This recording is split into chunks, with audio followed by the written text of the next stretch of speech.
అర్థమైంది సార్, మీరు ఎంత చెప్పినా సరే నేనైతే కలవడం జరగదు అనేసి నేను చెప్పాను. ఆయన ఫోర్స్ చేస్తూనే వచ్చారు. నేను ఈయనకి ఫోన్ కాల్స్లో మెసేజెస్లో చెప్పడం అర్థం కావట్లేదేమో అని చెప్పేసి నేను కలుస్తాను జూలై 9th కలిశాను. For the first time July 9th కలిశాను. ఆయన షెడ్యూల్ అంతా అయిపోయిన తర్వాత నైట్ 8 o'clock అలాగా వచ్చి నన్ను పిక్ చేసుకున్నారు. మా ఇంటి దగ్గర పిక్ చేసుకొని తీసుకెళ్లారు. రైల్వే కోడూరు నుంచి కడప రూట్ వెళ్దాం అనేసి అన్నారనమాట. Railway Koduru to Kadapa route 90 kilometers వస్తుంది. కడప వరకు 90 kilometers వస్తుంది. సో స్టార్ట్ అయ్యాము. మా బాబుతో మా కేర్ టేకర్ ఉంది. ఇన్ ద మీన్ వైల్లో ఆయన మళ్ళీ ఎందుకు కలవని అంటున్నావు, ఎందుకు మెసేజెస్కి అలా రెస్పాండ్ అవుతున్నావు, ఎందుకంత పొగరు చూపిస్తున్నావు అని చెప్పేసి ఈ మాటలు మాట్లాడారు. రాజంపేటకు వచ్చేసరికి రాజంపేట టు బాక్రాపేట మధ్యలో ఒక డార్క్ విలేజో మరి ప్లేసో నాకు ఐడియా లేదు, అక్కడ ఆపారనమాట. ఆపిన తర్వాత నేను ఎందుకు ఆపారండి అంటే, ఎందుకు నువ్వు నాతో సరిగ్గా ఉండట్లేదు, ఎందుకు నేను అడిగినవన్నీ చేయట్లేదు అని చెప్పేసి కాన్వర్జేషన్ స్టార్ట్ చేశారు. లేదండి, నేనైతే ఆ టైప్ కాదు, నేను ఇక్కడ 5 years నుంచి ఉంటున్నాను, నేనైతే ఆ టైప్ కాదు, నేనేంటో నా జాబ్ ఏంటో అన్నట్టు ఉండేదాన్ని అనేసి నేను చెప్పాను. నువ్వు నాకు సెక్షువల్లీ కావాలి అనేసి ఆయన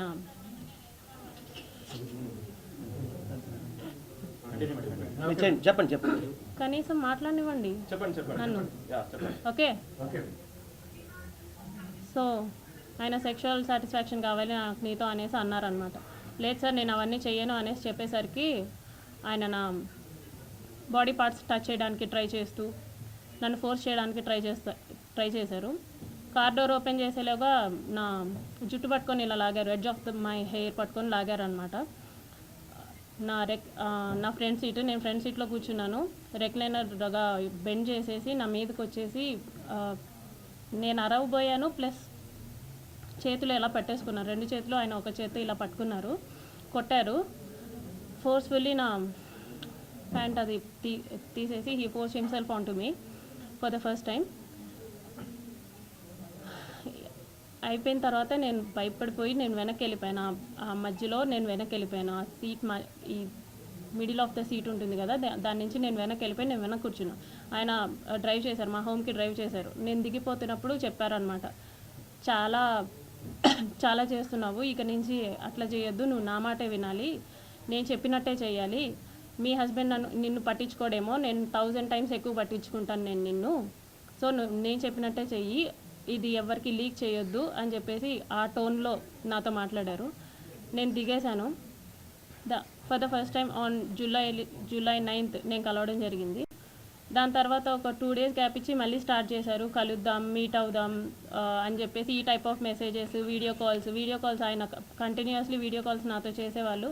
ఆయన ఏం చేసినా సరే నేను అతనితోనే ఉండాలి అనుకునేవాళ్ళు అనమాట. ఈవెన్ తింటున్నా, వాళ్ళ పీపుల్స్తో మాట్లాడినా, స్నానం చేసినా, రెడీ అవుతున్నా నేను అతనితోనే ఉండాలి అని ఒక మరి శాడిజమో ఏమంటారో నాకు తెలీదు, తను అలా కోరుకునేవాడు అనమాట. ఏమన్నా అంటే, నీకు ఒక బాబు ఉన్నాడు, నువ్వు అది గుర్తుపెట్టుకో, నువ్వు అది మర్చిపోతున్నావు, నీకు ఒక బాబు ఉన్నాడు, నువ్వు మాత్రమే ఉన్నావు, అది మాత్రం గుర్తుపెట్టుకో అనేసి అనేవాడు. నిజమే, నాకు పేరెంట్స్ లేరు, నాకు మమ్మీ డాడీ ఇద్దరు లేరు, మా ఫాదర్ జాబ్ వచ్చింది నాకు. నా ఫస్ట్ స్టేషన్ రైల్వే కోడూరులోనే. నాకు ఒక తమ్ముడు ఉన్నాడు, కానీ దూరంగా చదువుకుంటున్నాడు వాడు. మా హస్బెండ్ వచ్చేసి సాఫ్ట్వేర్, ఆయన దూరంగా ఉంటాడు నాకు. నా బాబు నేను మాత్రమే ఉంటాం. ఆయనకు అది బాగా ఆసరా అయింది. నా గురించి ఫుల్ డీటెయిల్స్ కనుక్కొని ఆయన ప్రొసీడ్ అవ్వడం జరిగింది.